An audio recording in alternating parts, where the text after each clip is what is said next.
Because there are so many activities that you can do nowadays, GTA Online can be extremely overwhelming, especially if you're a beginner. And even though Rockstar has tried their best to make it clear as possible of the best ways to start within the game, I still see players making the same mistakes time and time again.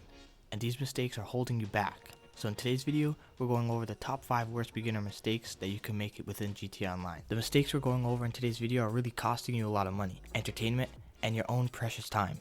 If you could be more efficient in the way you do things, you could save time on one activity and have more time to spend on another activity with a higher return.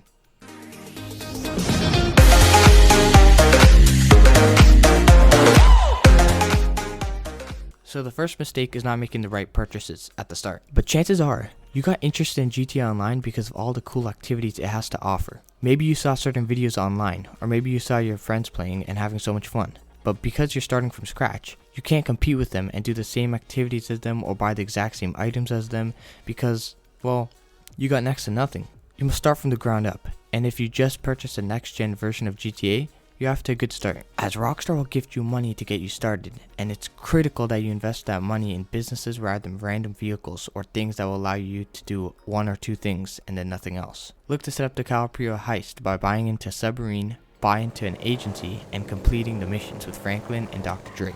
Or you can look at some of the older content such as import and export, or even look at starting an MC business. There are so many different businesses available and essential right at the beginning that you buy into them rather than any of the fancy equipment as time goes on. And you keep on going through these businesses. You should use that money to buy even more, and eventually you're going to own absolutely everything, where you should be making a decent amount of money, and it's at that point where you're able to buy into some of the luxury items. You can try and buy into those luxury items right away, but you'll never have enough money, and this game will be consistent grind. Starting on public lobbies is a mistake number 2. Rockstar understands the toxicity of entering a public lobby where everyone has flying vehicles of some kind and they all got home missiles, and so the second you try to do anything, you're probably going to be taken out, especially if you're starting from level 1.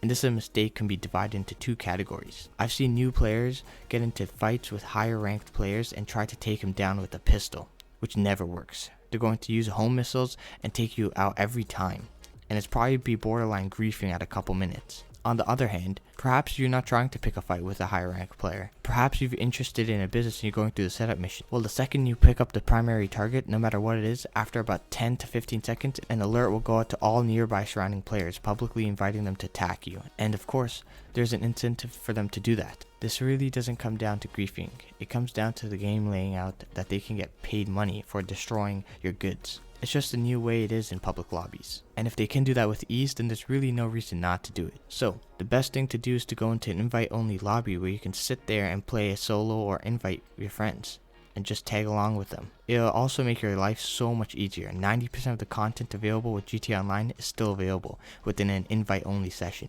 so you might as well just go there. The third mistake is completing the incorrect activities. What I mean by this is that if you're a solo player, you should focus on solo activities.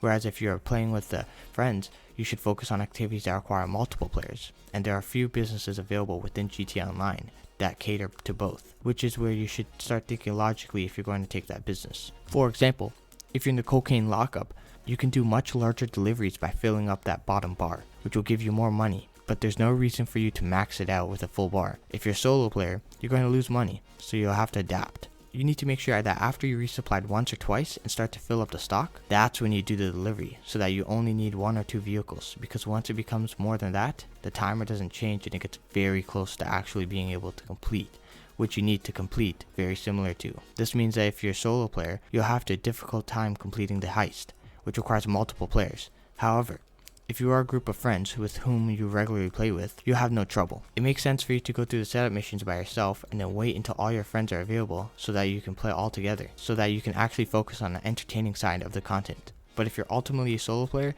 you're going to have to go through all the setup missions by yourself, and then once it comes around to the final mission, you're going to need to tag along with some random. And you'll need to be extremely lucky to find free players who can play the game. Probably going to take P4, which is lower than rank 10, so the activities you do within the game will be determined by your playstyle. If you're a solo player, look at things that require you to play as a single player, such as some of the businesses. But don't go too far with them. Finish them partially and then do the deliveries. If you're into heist, there are Caliprio heists, which doesn't require anybody but yourself. It's very simple to complete and it'll net you about $1 million in an hour. If you have a group of friends with whom you frequently play, tailor those missions so that you can team up with other players. That's when you go through the other type of content and deliver full packages instead. Mistake number 4 is not upgrading businesses to be as efficient as possible. This is truly A, costing you money, and B, wasting your time. Yes, some of the upgrades can be very expensive.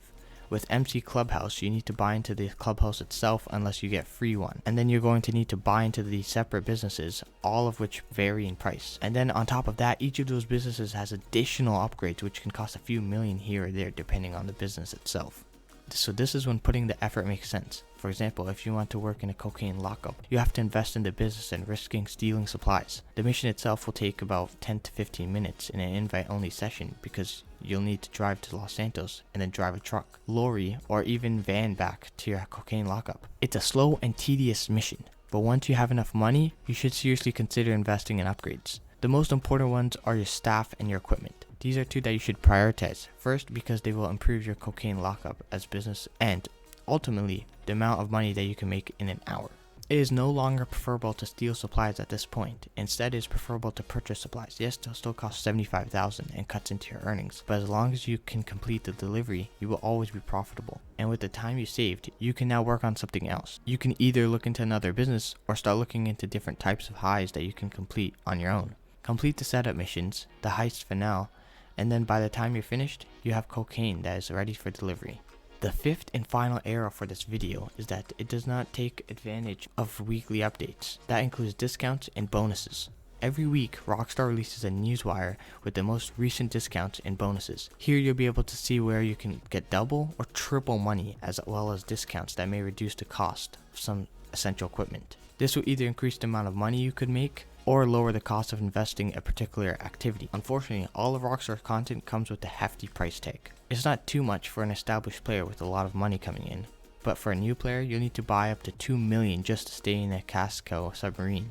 If you can get a decent 50% discount on that, you'll be in a much better financial position, and chances are you'll be able to make that money back just with one heist, which is very good return. Of course, many times you see a discount, it is discount on specific types of weapons, vehicles, or clothings, and as a beginner, you still need to make the right purchase. Just because those items are discounted doesn't mean you have to buy into them. But if there are setup equipment or different types of businesses that are discounted, it's worth going through and trying to get that money to buy into them. It's also worthwhile to participate in activities that pay double. And the best way to stay on top of all this information is to follow Rockstar's social whenever they release a new newswire. Now, these are the top 5 mistakes that beginners make when first starting GTA Online. If you have any question about anything, please leave them in the comment section down below. Otherwise, I hope you guys enjoyed. If you did, don't forget to like and subscribe.